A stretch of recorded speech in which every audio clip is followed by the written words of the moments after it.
Town municipal corporation گڈاب کے chairman Tariq عزیز بلوچ نے مرکزی آفس میں اعلیٰ افسران، اراکین کونسل، علاقائی معززین اور ADC ملیر 2 بشیر میمون سے خصوصی ملاقات کی، جس میں علاقے کے بنیادی مسائل اور ترقیاتی منصوبوں اور انکروچمنٹ کے حوالے سے گفتگو کی گئی۔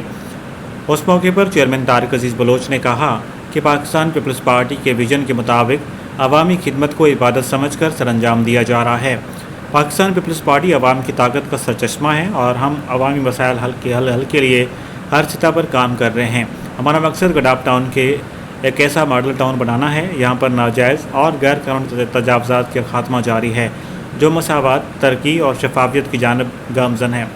گڈاب ٹاؤن میں صفائی، واٹر سپلائی، نکاسی آب، سڑکوں کی مرمت، کمیونٹی سینٹرز اور دیگر بلدیاتی سہولیات کی فراہمی پر روشنی ڈالتے ہوئے بتایا گیا کہ ان شعبوں میں جاری منصوبے پارٹی منشور کے عین مطابق عوامی مفاد میں مکمل کیے جا رہے ہیں۔ وائس چیئرمین جام محمد جوکھیو نے کہا کہ پاکستان پیپلز پارٹی کا ہر کارکن اور منتخب نمائندے عوامی خدمت کے جذبے سے سرشار ہے۔ ہم گڈاب ٹاؤن کے ہر شہری تک بنیادی سہولیات پہنچانے کے لیے پرعزم ہیں۔ ملاقات میں موجود معززین اور اراکین کونسل نے چیئرمین کی قیادت اور پیپلز پارٹی کے فلاحی ویژن پر مکمل اعتماد کا اظہار کیا۔ چیئرمین نے شرکاء کا شکریہ ادا کرتے ہوئے کہا کہ عوامی مشاورت کے بغیر کوئی پائیدار ترقی ممکن نہیں اور یہ سلسلہ مستقبل میں بھی جاری رہے گا۔